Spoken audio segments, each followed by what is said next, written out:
Coming up on this edition of ATV News. Polarization is the perfect environment for hate to grow. One group is traveling across the country to debate students. We'll show you how they say they're working to bridge the political divide. This type of recognition is needed. International students at USU say being seen on campus isn't a given. We'll show you why. People think that only geniuses are scientists. We'll tell you about a program that's trying to change that reputation. Don't let this fool you. We'll show you how this could all be gone by Friday. USU hosted their first Mountain West gymnastics tournament. We'll show you which Aggies placed the best. All that and more, this is ATV News. From the campus of Utah State University in Logan, Utah, the Department of Journalism and Communication presents the award-winning newscast, ATV News. Students need to have these conversations. When you stop having them, extremism rises. Students at Utah State University debated conservative activists as they travel across the country. Welcome to this edition of ATV News. I'm Olivia Hadfield. And I'm Kinsey Bitterman. Conservative group Reawaken, USA came to Utah State University campus on the second stop of their nationwide tour. This new group, founded 2 months ago, says they are encouraging open debate on college campuses. Elise Archibald joins us live. Elise, can you tell us where this happened? Thanks, Kinsey. I'm out here on the quad. Right here is where Reawaken USA set up their tent to debate, and they say their goal is to encourage conversation and decrease political polarization. Well, what part of that do you believe is a conspiracy? This tent at Utah State University may look familiar. It was kind of a bummer that we didn't get to have the Charlie Kirk event. USU students gather around to listen as conservative political commentators debate hot topics with students. There's obviously problems with mass illegal immigration. Reawaken USA founder and CEO James Owen says their nationwide tour was partly inspired by Charlie Kirk's assassination. These students need leaders. We believe that Charlie Kirk was a really big one. A lot of people talked about filling his shoes. We don't believe that's possible. We believe that it's going to take many to do what he did and to continue his work. And in support are students who witnessed Kirk's death. I was with Charlie Kirk moments prior. That was an awful day. I think that's a turning point really for not only myself, but the whole rest of the country. You can see there's a crowd of students gathered to watch.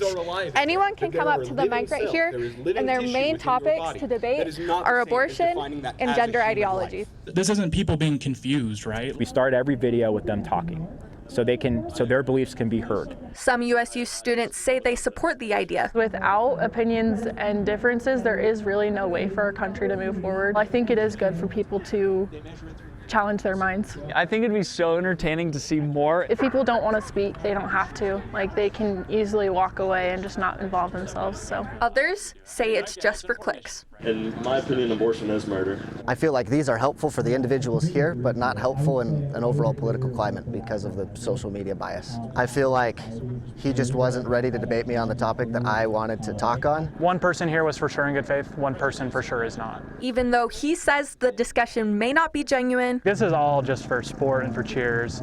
They can say it's to increase dialogue, but I mean, maybe. Jackson went up to the mic to debate. I think it's admirable to take your beliefs and go into somewhere where that's not shared and argue for it. I don't know how it gets any more good faith than both speakers have a microphone and both are allowed to talk. James and his team say they work hard to represent students fairly on social media. Even though I don't agree with most of these students, they are trusting us when they come up to the mic to debate their truth. And if we take their truth and we distort it in any way, we're not being good Christians. James says they want to inspire a new generation of leaders. When the bad things start happening, we have the mobs in the street and intolerance towards Christian, I believe it's Gen Z that's going to step up and say no. And we want to give them everything we can to be able to do that effectively. Now, I spoke with Reawaken USA's team about safety. Police arrested a person at the University of Utah after Reawaken speakers say he threatened to shoot them. They've received some threats online, but have had no further issues here at USU. Reporting live, Elise Archibald, ATV News. Back to you at the desk. Thanks, Elise. The International Business Association, a student group focused on global cultures, hosted a night centered on international student stories. I'll show you why that mattered.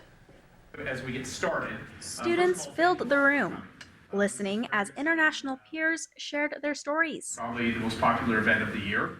The International Business Association, a student group focused on global cultures, hosted the event. This is very exciting. 4 international students presented about their home countries and personal experiences. Being able to understand other cultures helps us to enjoy other people's company and to understand that there's a lot more that we don't know. For presenters, the night was about sharing lived experience, not just facts. We share a little bit of our experience with one another, and in my opinion, it's very important to know somebody else's different perspective or know somebody else's different point of view. Technical difficulties and a last-minute room change cut the event short, canceling a planned Q&A. I was disappointed, a little frustrated, right? Any other meeting, we can kind of pivot. It's a little harder to pivot when we have these student presentations who invest a lot of time and effort making some great slides. I'm standing in USU's International Lounge, where each flag represents an international student. The question is these students feel welcomed here at USU, and if Culture Night was a big step forward for inclusion. Neil Karamba from Rwanda says events like these create meaningful conversation. This type of recognition is needed. You know, we international students can also make a big impact in this country as well. Organizers say when plans change, the goal remained the same. Emphasize the opportunities to learn from our own international students. Olivia Hatfield, ATV News. Organizers say they plan to continue hosting events that give international students a space to share their stories. They're not sanctioned by USA, but they're still active. The Students for Life chapter here is a part of a national group, and Elise Archibald shows you how they were also a part of a national protest. Hundreds of people gathered at the Utah State Capitol in the March for Life. They're out here standing up for people who can't stand up for themselves, you know. They don't have a voice, they can't talk. Including Utah State University's chapter of Students for Life. It's also an opportunity for people to really understand that they're not alone in this fight. College students from across the state showed up. And one of the march's speakers, this is not a political campaign, but it is a call to action, is a student at BYU. Being able to look out at everybody with their signs, see the tears falling from some people, it was really heartwarming. In a protest filled with prayer, some protesters and speakers say their faith brings them here. My religious views give me my values. It is a God-given right, and I think we need to protect that no matter where we are. Religious morality, it is absolutely necessary in the competition of ideas in political spaces. 28% of my generation has been killed because of abortion. You know, that's 24 million people that could be here, and they're just not here today. Here on the Capitol steps, protesters heard from speakers. Then they marched all the way around the block. The march itself was awesome. I don't know what it was. It seemed like there were 2 times as many people walking in the march as were just there, like, listening and waiting. It was really cool to surround the Capitol with this idea. Abortion is legal in Utah up to 18 weeks. The fight is far from over. Planned Parenthood in Utah is fighting tooth and nail to keep abortion access. Even since Roe v. Wade in 1973, it's been about 64 million babies. Even though Utah's laws are stricter than other states in the country. Life is a life, no matter what state you're in, no matter what country you're in. The pro-life issue is like the principal issue. Every other issue that we could discuss, every other problem we could have or political cause we could endorse, all of it hinges on the fact that we have respected and protected life. Elise Archibald, ATV News. USU's chapter of Students for Life planned to protest a Planned Parenthood fundraiser on February 7th. During the immigration crackdown in Minnesota, anti-ICE marches have taken to the streets of Cache Valley. Erica Mejia followed the protests to give you a closer look. ICE has got to go. ICE has got to go. Protesters gathered on Sunday at the Cache Historic Courthouse. I am mourning not only for the people that have been killed, but for the country I thought I lived in. I want my country back. The protest drew in more than 200 people. They met at the courthouse and then marched up and down Main Street in Logan. It's time to organize. It is not a time for us to sit at home on our own social media and just wish that things would be different. It's time to look for groups of like-minded people. The protests here on Sunday in downtown Logan was spur of the moment, but they're not uncommon. They happen here every Friday. I'm here today because I think it's coming down to a sense of just basic empathy for everyone. Let's make friends with our neighbors. Let's get out here and let's keep coming together. Protesters say it's important to speak up often to make sure you're heard. Being here today is one way that I can use my voice to speak up for good. As cars passed by, some drivers honked, seemingly to show support. It makes me feel hopeful that there are people who have similar beliefs and who are also fighting for the same things as I am. But not every passerby was so supportive. That person was yelling mean things at us. Erica Mejia, ATV News. Protest organizers say the protest started in mid-March of last year. If you heard that a horse can assist in your physical, emotional, and developmental well-being, would you believe it? I spoke with the people behind Utah State University's Equine Experience, and they can attest that a horse can change lives one ride at a time. Hey, turn around, let's try it again. That's the sound of the Utah State University Equine Experience. So USU Equine Experience is the community-facing side of the USU Center for Equine Assisted Services. The USU Equine Experience services people with physical, emotional, or cognitive disabilities, and McKenna says that students can learn how to prepare to be professionals in the equine assisted services field. It's a really fun cycle of teaching the future instructors. Like McKenna, Sarah Anderson is involved with the Equine Assisted Services program, and she says, yeah, the equine-human bond is a very special thing. And this bond can be made with anyone. So Equine Assisted Services is usually broken down into 3 components. There's horsemanship, therapies, and learning. McKenna says because the services cover such a broad spectrum, really every human can find a spot to participate in equine assisted services. The equine and human bond is undeniable, and the impact that it has on humans is something truly amazing. Even if it's just on a trail ride through a program called Ride Utah, where they take veterans on trail rides. She looked me in the eye and she said, "This changed my life." She said, "I was thinking about committing suicide. And if I hadn't gone on this ride, I don't think I would be here tomorrow." McKenna told me after her experience with this participant that she knew that equine assisted services was the job for her. During the 2024 presidential election, the Epstein files were a topic of debate, and since Trump has been in office, some have been released. We asked students on the campus the big question: do you support how the administration has handled the Epstein files? We need them to be released so that we can hold the people who are in them accountable. And the way that we're handling the Epstein files is a joke. It's clearly a misinformation campaign. They're trying to create culture wars to distract us from the people that are preying on the American people. A bunch of things that are happening in the government right now are just a distraction from the Epstein or Trumpstein files, you know? The administration has lied to us multiple times. Donald Trump, one of the first things he said is that he would release the Epstein files, and he hasn't. And then he said they weren't real, and then he released half of them. It's been a month since the Epstein filing deadline, and Pam Bondi hasn't done anything.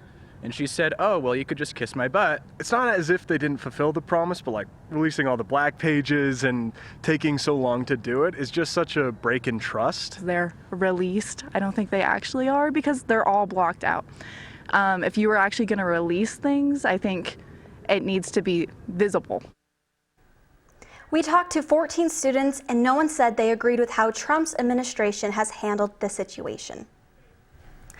Erica Mejia joins us with ATV weather, but before we jump into the weather, we just wanted to say a big thank you to everyone who shared their opinions about the Epstein files. Students like you sharing your opinions make our jobs easier, and we want to hear from you.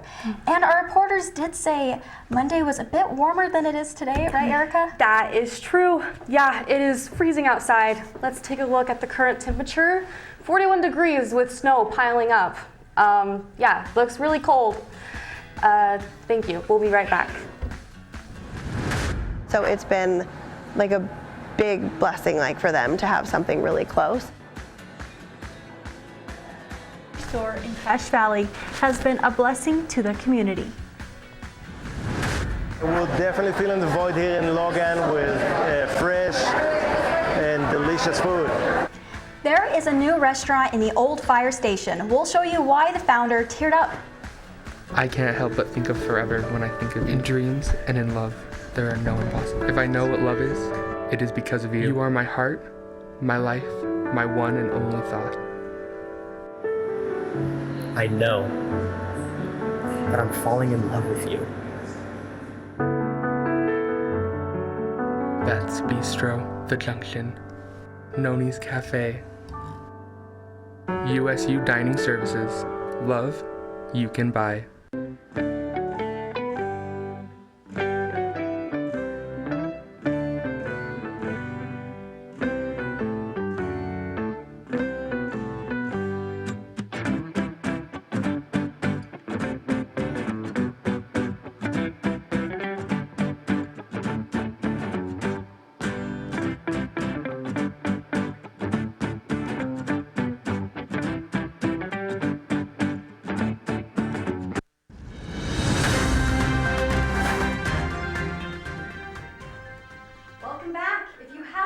Making dinner yet? There is a new restaurant here in town that can only be found in Utah. The 10th Vessel Kitchen just opened here in Logan. It started in Park City and has grown along the Wasatch Front. At the grand opening, every table was full. It's very humbling. The Logan community was ready for us. Look at that. Station right across from the new station 70. They serve American cuisine, and the founder says everything is made from scratch. Oh, the new local grocery store in Wellsville called Sam Patch is one of two others in the nation. The other is in Island Park, Idaho. Sam Patch offers your typical grocery goods, things like meat, fruits, and veggies, and they say they keep their prices low so people can afford the groceries. People are so happy they don't have to drive into town anymore, and it's been really nice to see people who come in all the time. Sam Patch is seeing a new community form, and they say products from local producers are helping with that. Do you think science is just for geniuses? Utah State University's science department is teaching kids you don't have to be a genius. ATV Aaliyah Walker shows you that Science Unwrapped is out to make science hands-on. This constrictor is commanding kids' attention, but it's not the only one. They were really fun. Kids have the opportunity to move from different stations and have their curious questions answered. Here at USU, science doesn't just happen in textbooks. Instead, kids get to experience it for themselves by asking questions and testing out their own ideas. Science Unwrapped was to create an atmosphere where people could talk directly with scientists and get to know them as people. Utah State grad students showcase their discoveries and teach them to the new generation. I wanted to do is to have fun. Because physics can be, we know that physics can be very dry. Science Unwrapped is teaching that science isn't only for experts. Instead, it teaches that anyone can learn new, challenging ideas. I just like learning. Aaliyah Walker, ATV News. The next Science Unwrapped is on February 20th in the Eccles Science Learning Center.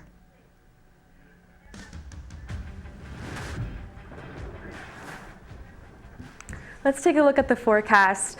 Here on the northeast of the country, we see that there looks like a cold front coming in.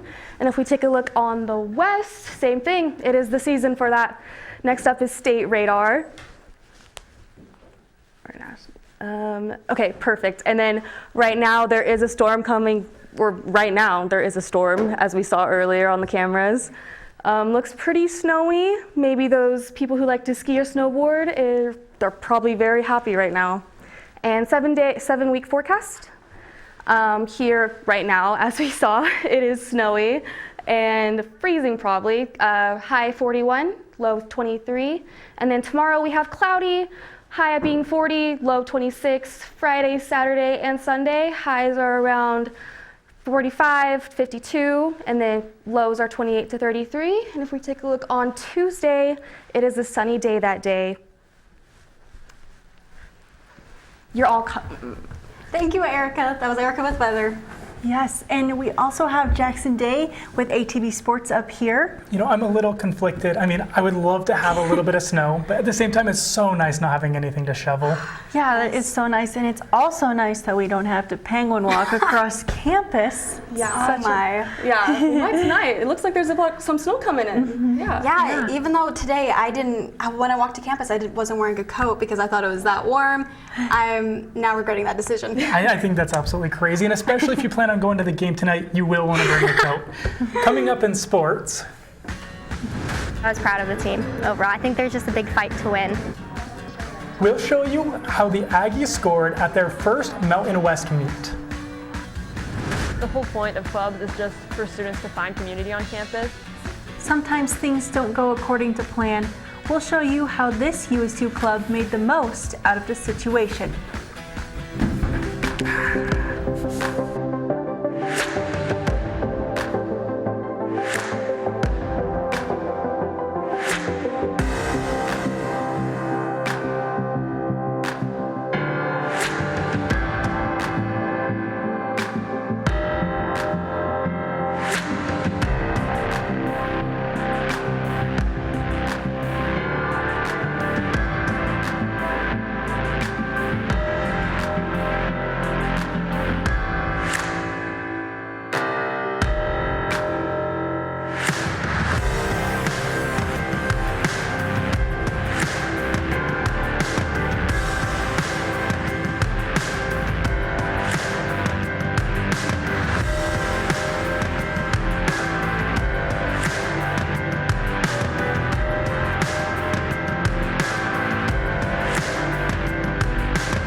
Welcome to ATV Sports. I'm Jackson Day.